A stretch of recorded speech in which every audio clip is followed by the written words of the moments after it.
இயேசு கிறிஸ்துவில் அன்புக்குரியவர்களே,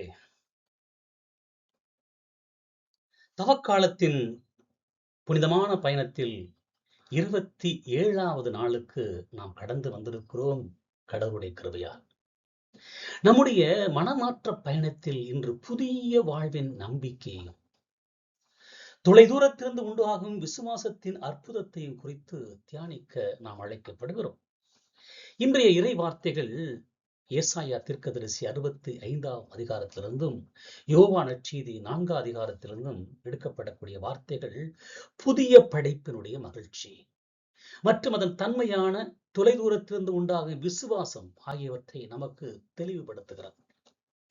கடவுள் வாக்களித்திருக்கும் புதிய வாழ்வு எப்படி இருக்கும்?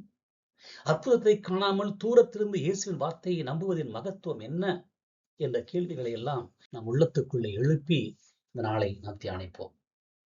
இந்த நாளினுடைய தவக்காலத்தின் நோக்கம், ஒவ்வொரு நாளும் ஒரு நோக்கத்தை கொடுத்துக் கொண்டிருக்கிறோம். பழையதை கடந்து புதிய படைப்பில் மகிழ்ச்சி அடைவது, நிலையான ஆசீர்வாதத்தை பெறுவது. இறைவாக்கின ஏசாயா மூலமாக ஆண்டவர் தரும் செய்தி தவக்காலத்தின் நோக்கமான பழைய பாவ வாழ்வை விட்டுவிட்டு புதிய படைப்பின் ஆனந்தமான மகிழ்ச்சியான வாழ்விற்கு செல்லுதல் மையமாய் அமைந்திருக்கிறது. இதோ நான் புதிய வானத்தையும் புதிய பூமியையும் படைக்கிறேன், முந்தியவை நினைவு கூற மாட்டா, மனதில் எழவு மாட்டா, நான் படைத்தவற்றிலிருந்து நீங்கள் அகமகிழ்ந்து என்றும் அக்களிப்பீர்களாக என்று ஆண்டவர் ஏசாயா தீர்க்கதரிசி 65ஆம் அதிகாரத்திலே கூறுகிறார். அக்களித்திருப்பீர்களாக. கடவுள் புதிய வானத்தையும் புதிய பூமியையும் படைக்கிறார். பழைய பாவ வாழ்வு, துன்பங்கள் மற்றும் கவலைகள் நினைவு கூறப்பட மாட்டா என்று உறுதி தருகிறார். நமது தவக்காலம் என்பது நாம் நமது பழைய பாவ சுவடுகளை விட்டு விலகி புதிய வாழ்வை தேடுவதற்கான காலம். அதனால்தான் இது நல்ல காலம், புனித காலம் என்று நாம் கூறுகிறோம். புதிய படைப்பின் எருசலேமின் மகிழ்ச்சியின் படைப்பாகவும் அதன் மக்கள் ஆனந்தமாகவும் இருப்பார்கள். அங்கு சிறு பிள்ளைகள் சீக்கிரத்தில் இறப்பதில்லை, மக்கள் கட்டிய வீடுகளில் பிறர் குடியேறுவதில்லை, அவர்கள் நட்ட திராட்சை தோட்டங்களில் பழங்களை பிறர் உண்ணுவதில்லை. அங்கு நிரந்தரமும் செழுமையும் சமாதானம் இருக்கும் என்று வாக்குறுதி கொடுக்கிறார். புதிய எருசலேமை உருவாக்குவேன் என்கிறார்.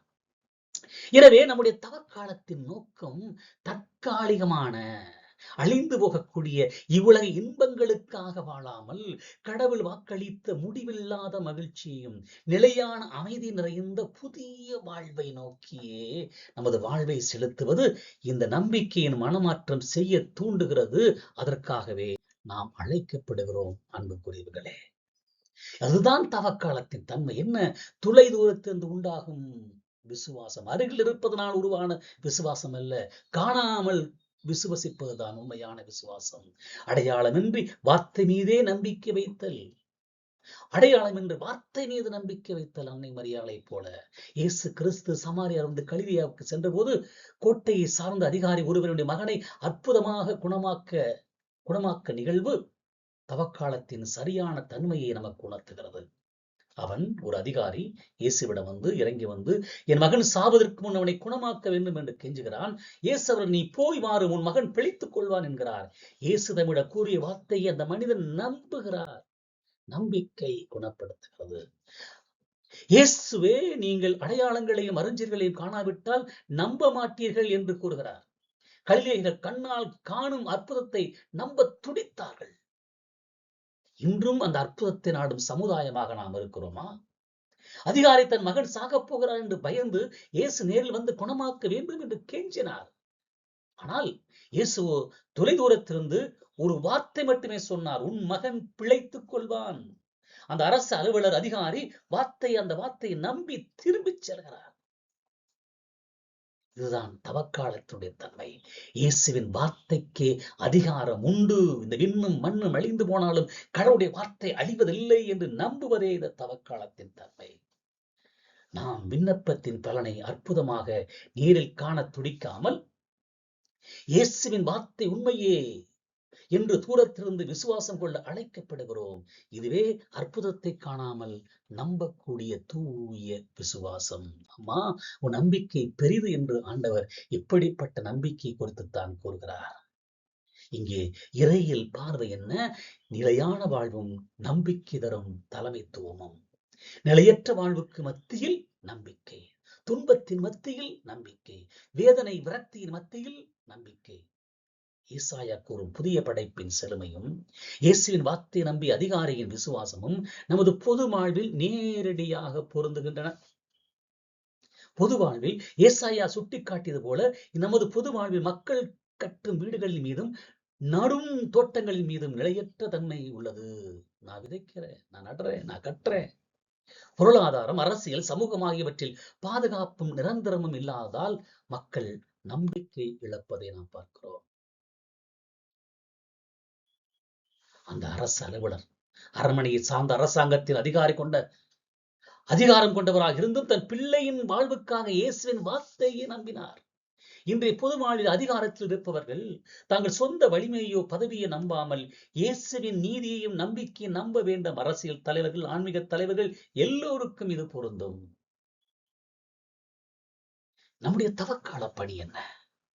நம்முடைய தவக்கால ஜெபம், உபவாசம், நோன்பு நம் நிலையற்ற இவ்வுலகை விட்டு புதிய படைப்பின் செழுமையை தேட வேண்டும். அன்புக்குரியவர்களே, அந்த விசுவாசத்தை உருவாக்க வேண்டும். நாம் இயேசுவின் வார்த்தையை நம்பும் போது நமது குடும்பத்திலும் சமூகத்திலும் அற்புதங்கள் நிகழும். நாம் அற்புதத்தை காணாவிட்டாலும் கிறிஸ்துவின் வார்த்தையை நம்பி நம்பிக்கையுள்ள தலைமைத்துவத்தை பொது வாழ்வில் நாம் கொடுக்க வேண்டும். அதுதான் இந்த தவக்காலத்துடைய தன்மை, தவக்காலத்துடைய நோக்கம். இறுதியாக தவக்காலத்தின் 27வது நாளிலே படியெடுத்து வாழ்ந்து வந்திருக்கிற நாம் இயேசுவின் வார்த்தையில் வலிமையை உறுதியாய் பற்றிக் கொள்வோம். புதிய வாழ்வின் நம்பிக்கையில் நிலைத்திருப்போம். பழைய பாவ வாழ்வின் நினைவுகளை விட்டுவிட்டு புதிய படைப்பின் நிரந்தரமான மகிழ்ச்சியை நோக்கி நாம் பயணிப்போமா?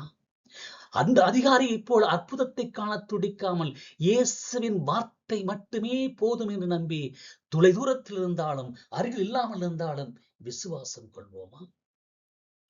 இந்த விசுவாசத்தை கடைபிடிக்கும் போது நமது பாவங்கள் மன்னிக்கப்பட்டு நாம் இயேசுவின் புதிய படைப்பின் ஆசீர்வாதத்தை பெறுவோம். அதற்காகவே இந்த தவக்காலம், அதற்காகவே இறைவன் அழைக்கின்றார். நம்மை புதிய படைப்பாக மாற்ற அழைக்கின்றார். அந்த படைப்பின் சக்திகளாய் மாறுவோம். இயேசுவிலே